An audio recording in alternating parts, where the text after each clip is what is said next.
That's not the theme song.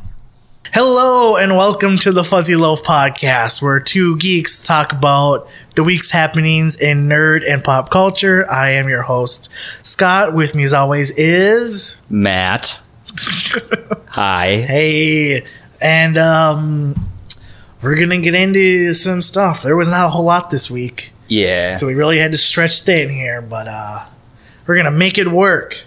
Matt, let's get into some quick fire topics. All right.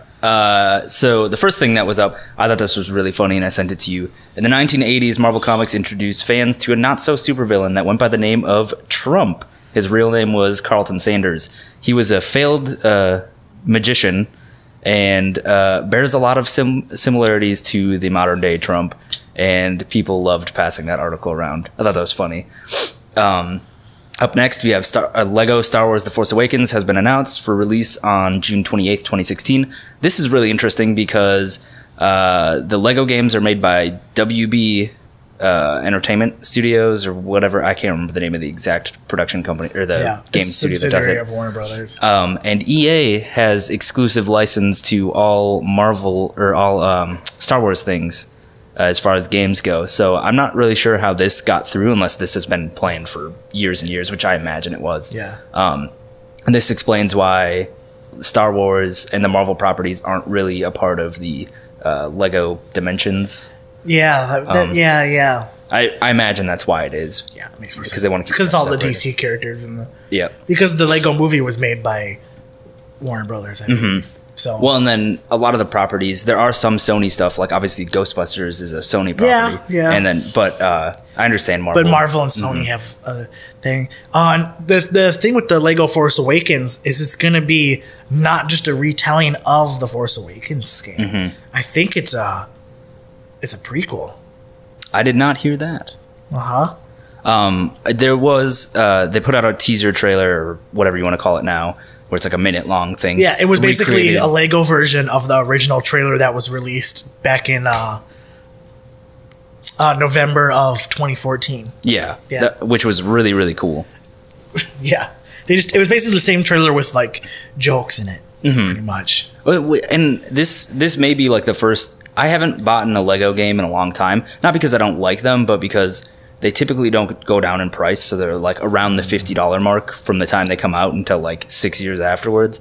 But this might be the first one that I buy. Lego Marvel is really good. It's like basically if you took Marvel superheroes, put them in Grand Theft Auto, and then made it Lego. Yeah. Well, and I love the Lego games because it's like you're playing through these stories that you're familiar with, but then there's some like funny twist to them.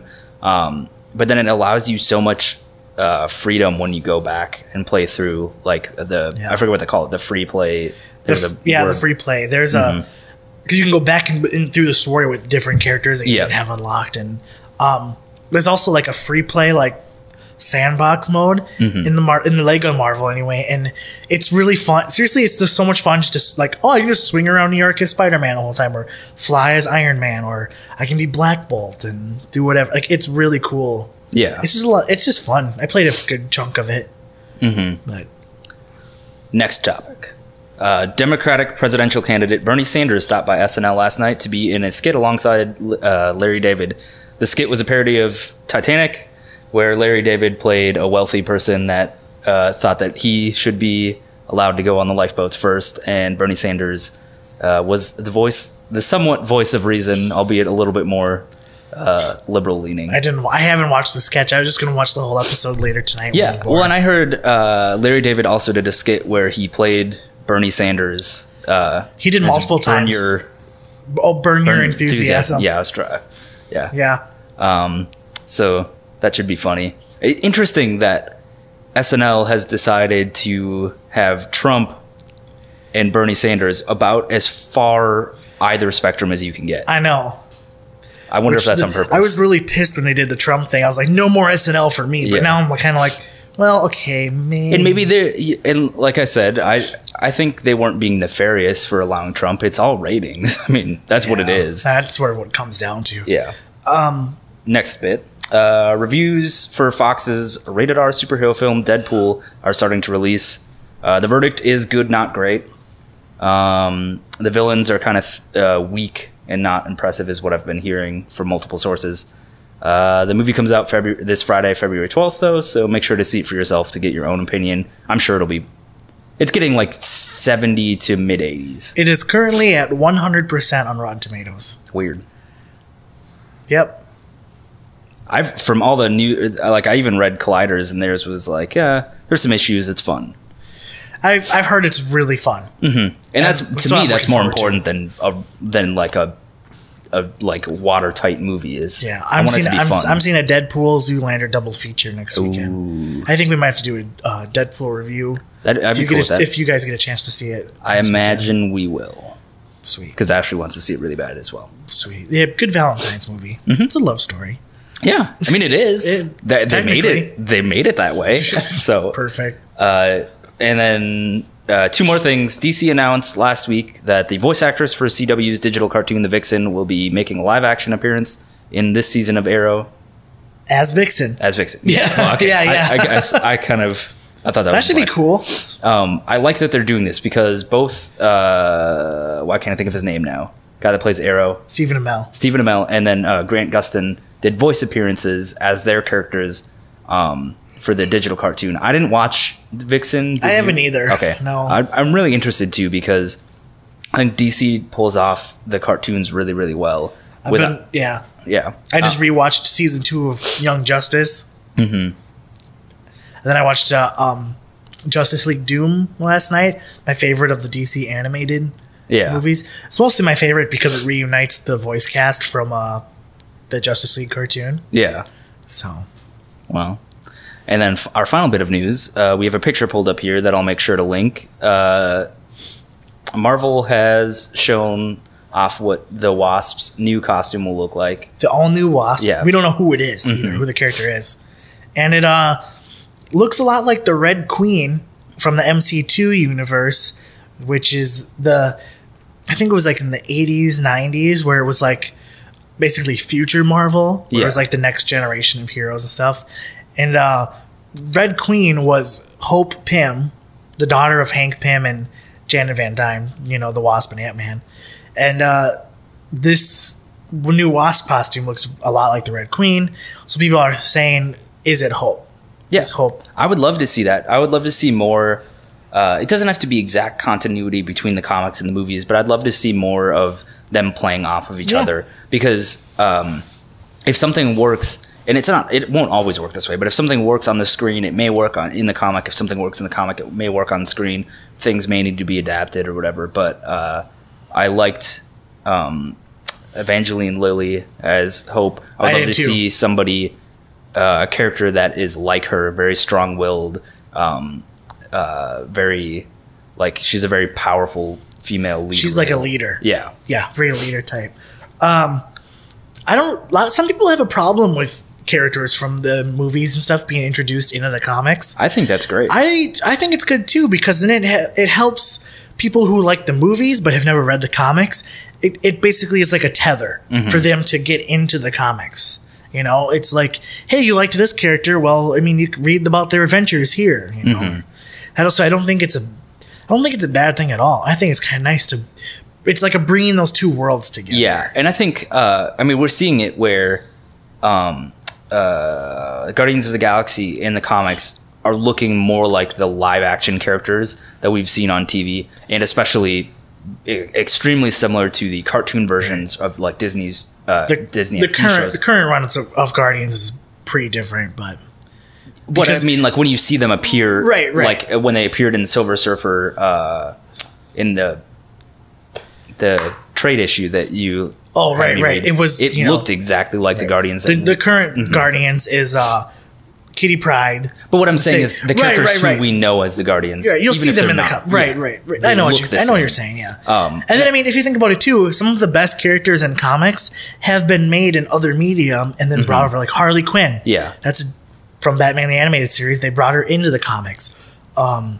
Mercy Graves, Lex Luthor's bodyguard, another character from the animated series that went into the comics. Yeah, and it's even not even necessarily like created in this other medium, but a lot of times you may see like a portrayal of a character in an animated version or in a live action film that is honestly like more dynamic and a more rounded character, or like a better character overall than the version that was created in the comic. Like that's what you're saying with Guardians. It's basically like that. So it happened. Mm-hmm. Yeah, we're noticing that too with a lot of Marvel characters and their movie counterparts, and it works. Some ads on the internet are just so dumb. Yes, they are. Another bit that I noticed you didn't have was the Lego released images of the new Ghostbusters Legos. Oh yeah, I meant to add that. Did you see that? I did. Stuff, I didn't. With the new Ecto 1 and everything, and the Ecto 2. I'm buying this when it comes out for sure. It looks so rad, so cool. Yeah, see if you can find Lego Ghostbusters. It's probably gonna be like one of the first things to come up because it's. I never know if there's a space. No, Ghostbusters is all one word. Oh yeah, and there's also spoilers. Some people are saying for what the hell spoilers? I didn't read it. I didn't see spoilers. To me, yeah. I just looked at the pictures. They look really cool though. Yeah, I can't move too far from the mic to look at the pictures again, but I'm definitely gonna get that Ecto 1 Lego when it comes out. Well, yeah, the Ecto 1, like the only version that I've seen for Legos is like $300. Like, is it like a big one? It's probably like this big. Yeah, this one looks more like it's... Yeah, no. It's maybe $30, I'd say, which is reasonable. Because my old roommate had the DeLorean. It was about $30. Yeah. So I need to talk to him about giving that to me. He said he was going to give it to me. The DeLorean. And then I'm waiting for... so there's Ghostbusters mini-mates. And so of the classic Ghostbusters, I'm waiting for the new Ghostbusters to have mini-mates too. So I can have a little Leslie Jones and Kate McKinnon on my shelf. Right next to, put them right next to Spider-Man and Superman. Hey, man. We should, you should give me a picture so I can put it in the show notes for everybody so they can look at your mini-mates. My collection? Yeah. I'll take a picture later before we leave. Yeah. Yeah, it's, I mean, we do a podcast about nerd stuff. Yeah. I'm not just, no point in hiding it. Yeah. I'm a super dork. All right. That was it for the quickfire news. Yeah, let's get into some main meat topics. I think the biggest one is really the only one. Yeah. The only one is our thumbnail and the episode title. It was announced that The Flash will be running over into Supergirl. That's a really bad pun. I'm not a writer. Yeah. But yeah, so we're gonna have a Flash Supergirl crossover. The Flash will be in an episode of Supergirl in March. So what this means, because I know a lot of people are like, oh, it means they're the same universe. Does not mean they're the same universe. It also doesn't mean they're separate universes. No, we don't know really yet. It is safe to assume that because the idea of the multiverse has been introduced because of the Flash and then kind of reinforced with DC's Legends of Tomorrow, that Melissa Benoist as Supergirl exists in a separate universe from Flash and Arrow, and that there will be a crossover that way. But there could be some other way. The reason why I think this is because Superman is established in Supergirl and has been around for a long time. Right. In the Flash, him becoming the Flash is the first. Yeah. There's no like real metahuman or whatever you want to call it. Yeah. There's no mention of Superman. But it was really interesting because Kevin Smith on Fat Man on Batman brought up that originally they had recorded stuff during the DC news thing that happened a couple weeks ago where they showed off Suicide Squad and stuff like that. They were going to announce that there. They had stuff that they had recorded there that they didn't show. Why didn't they announce it? He didn't know. He didn't know. They had scrapped it for some reason. They decided to wait. I'm trying to find a certain picture here. Sorry. No, it's okay.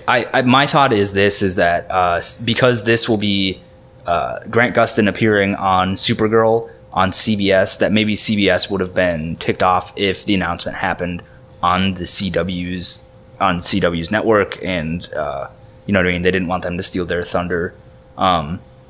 Do we know when this is going to happen? Did they announce the date of the episode? It'll be in the 5th week of March because I know it's a 5th week thing, and it's going to happen in March. Yeah, some months have a 5th week. Yeah. So I don't know. I'm really interested. I'm more interested to see how this affects the rest of the universe. If this goes well, this could mean more crossovers in the future. This could also mean different types of crossovers between the networks. Yeah. But naturally, because they're on two different networks, I think there will be kind of some issue with it happening frequently. It can't really, well, because there's another reason why it can't happen frequently is The Flash is filmed in Vancouver, where Supergirl is filmed in LA. Yeah. Hundreds of miles apart. You can't. Yeah. But so I found the picture I was looking for. Grant Gustin posted a picture of the cover of the script for the episode, and the episode's title is World's Finest. You know, like but no apostrophe. Worlds is in plural. So it's kind of, it's leading us to guess that, okay, maybe it is different universes. Yeah, a multiverse. Right. It would make sense because, like we said, they've introduced this idea in The Flash. They've reinforced it with DC's Legends of Tomorrow. It makes sense because this also allows them to explain that the movie universe, like they're looking at it as in DC has always been known for these kind of multiverse stories. They're the best stories. That's why I love the Crime Syndicate from Earth 3. Yeah, and so this allows them to be like, okay, Ezra Miller is the Flash in the cinematic universe, but Grant Gustin is the Flash in the TV universe. Right. And there could, I mean, not saying that this will ever just happen. Like they're different universes than the comics. Yeah, there could be the possibility of crossing over at some point, maybe. There probably won't. No, but it's a possibility. Right. Whereas I think that's something that Marvel struggles with. Having Thor be Chris Hemsworth, they can't ever have Thor appear on Agents of S.H.I.E.L.D. because his budget would be their entire season. Right. You know, and some people say like the DC's way of doing things is better than Marvel's way of doing things. I think they're both good in their separate ways. I enjoy both. Yeah. I like having them like everything is connected and everything's canon with Marvel, but everything's different with DC. It's kind of, I don't know, we're getting the best of both worlds. We're being able to see two different approaches, and I honestly am fine with both. Yeah. It just isn't, I don't know. I haven't seen, I mean, besides the movie, the Man of Steel that I didn't like, I haven't really seen DC's full plan for how this will work out. We don't really. But what this allows me to do is, it allows me to be like, I like this DC TV show. I know that it may cross over, may have stuff, but I don't need to watch the other stuff. Whereas with Marvel, I guess you don't need to watch all of the Marvel stuff, but I feel like I have to keep up with what's going on in the Marvel universe. If you just watch the movies, you don't really have to watch the TV shows. That's true. And they've pointed this out, and I mean, this got... I can't think of his name now. Director of Avengers... Joss Whedon. This got him into some hot water because he said that the movie universe affects the TV universe, but the TV universe doesn't affect the movie universe. Which is... It is somewhat true. I mean, if you think about it, the movies affect the TV shows, but the TV shows don't. It's a one-way street. But it's not that the TV shows don't matter. It's just that we're dealing with much different things in the TV shows than we are with the movies. Right. You know, there's shock. The movies create shock waves. The TV shows aren't big enough to create the shock waves to go to. Yeah. So, like, good example is when before Winter Soldier came out, some stuff started happening on the TV show that kind of led to Hydra's within S.H.I.E.L.D. and like all this stuff is going down. And then the movie came out and was like, this happens, and then the TV show is like, wow, this here's the totally ramifications. Right. But if you didn't watch the TV show, you still understood what was happening in the movie because they explained it well enough, and it happened in the movie. Exactly. But yeah, I agree. There's two different methods to the storytelling, or like to the idea. I'm very interested to see how this works out for DC. I'm very interested to see how this works out for CBS and CW. Yeah. Because I have a feeling that, and CBS has part ownership in CW. Yeah. Don't they? Yeah. So I don't know why they had such a stick up their butt about allowing the characters to cross over. I'm not a businessman. I don't know. Yeah. To me, it seems like, okay, CW has a lot of buzz working around these shows. Greg Berlanti, everything he touches is gold right now. So, like, why wouldn't you want these characters to cross over? And why wouldn't you want the ability to be like, okay, we're going to, maybe we'll send Supergirl to CBS or to CW, to their universe for a week or something. or for like an episode on Flash, an episode on Arrow or whatever. And it's like, now we're going to draw some people that were like, I'm not going to watch Supergirl because it's on CBS, and it's like, oh, well, maybe I will because I like Melissa Benoist as Supergirl. I know CBS sucks. Supergirl is actually really freaking good. I kind of fell off. I liked it a lot at first, and I kind of fell off it, but I also fell off a lot of my shows, so that's kind of reason why. Like, I haven't been keeping up with iZombie or Agent Carter or any of that stuff. I know. After the mid-season break, me and Ashley haven't watched any of the new episodes of iZombie. And it's not because I don't like it. It's just like... I'm just kind of like almost burnt out. It's like TV overload. Yeah. But anyway, I started watching Supergirl again with the White Martian episode.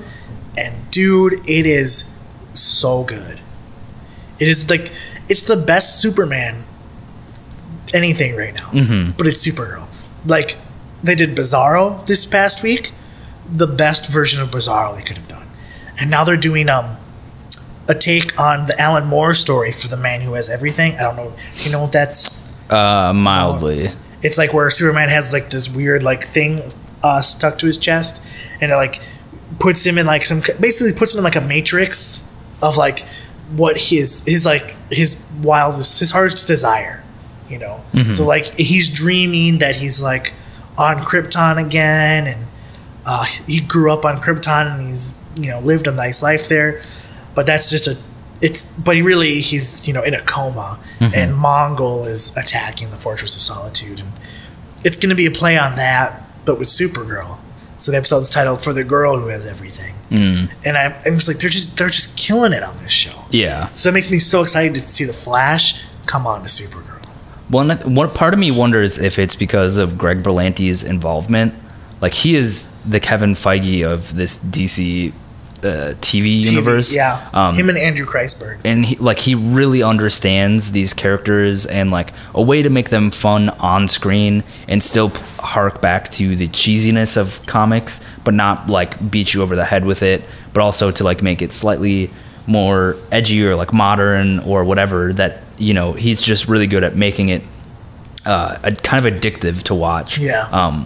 And it's like CBS has a higher budget, so he gets more fun to play with. Supergirl does look pretty good. Yeah. So definitely check it out in whatever way you can. Yeah. But I'd say give it another chance. Maybe skip a few episodes and pick it up somewhere else. But I was hearing good things, and I'm like, okay, I'm going to jump back on. So I watched it, and Supergirl's probably one of my favorite shows. Okay. Because there's Supergirl, Flash, Arrow, Legends of Tomorrow. If I had to rank them, like right now, I'd be Supergirl. Let's see, Supergirl, Legends of Tomorrow, Flash, Arrow. Yeah. I'd say that Arrow's my least favorite, but Arrow is getting better again. Yeah, it's kind of weird. I think they're gonna kill Thea. At least I hope they do. Yeah. Sorry. Yeah. Yeah. Anyway, you haven't been keeping up, so we can't talk about it. But. No, I'm not a fan of Arrow. I just haven't been. Ashley watched the first 2 seasons, and I was like, I just don't enjoy this at all. It's too Batman. And the thing is, I'm not a fan of Batman. Yeah. So it's hard for me to get into Arrow because it's basically Batman. I don't like Batman. That's why I didn't like Man of Steel. It's basically Batman. I don't like Batman. Yeah. So, yeah. Well, before we go, I don't know if you had anything that you saw this week or read this week that you wanted to talk about, but I thought we could do every week talk about something that we read, saw, heard that was like kick ass that we wanted to let people know. Yeah. Do you want to go first? Do you have anything? Sure. Yeah. I have one. I just saw a movie last night called Pride and Prejudice and Zombies. I went in with zero expectations. Not that thinking it was going to be terrible, because I mean the people that were involved. Some pretty notable people. It was freaking fantastic. I'm surprised because I looked at the movie and I was like, I have no desire to see this at all. It's really funny. It's got really good comment. It's like a good parody of. I don't want to say parody and have you think like funny movie or a scary movie parody, but it's a parody in the sense like it's directly commenting on the work of Pride and Prejudice. Right. And like the sexism and genderism of that time period, but it's also commenting kind of like, if you can read between the lines, on the sexism and genderism that still exists today. All of the acting was fantastic. The action was great. It's definitely worth seeing in theaters if you can. And I understand if you don't have very much money, go see it on like a fucking Saturday before noon and get a $5 matinee ticket. Yeah, I'm really surprised you said that, because I looked at it and I was like, I'm just tired of the zombie stuff. It's an interesting take on zombies, and it's less about the zombies and more about the like relation. It literally is more about the relationship. I mean, that's how people. You have to write a zombie story. That's all the Walking Dead comics were anyway. Yeah. I don't know what the show. I never watched the show. But yeah, it is an interesting take on zombies as a whole, and it's a very interesting take because it takes place in like the 1800s in London, and it's like an alternate history story. Right. And yeah, I don't know. But do you have anything that? What I watched this week was something that's been out for a while. Mm-hmm. I rewatched season 2 of Young Justice, now finally on Netflix. Greg Weisman went on Twitter to say, Young Justice full series is on Netflix. Watch it over and over and over again. You know, buy Blu-rays. Try to, because it was canceled so abruptly and it ended on so many huge cliffhangers.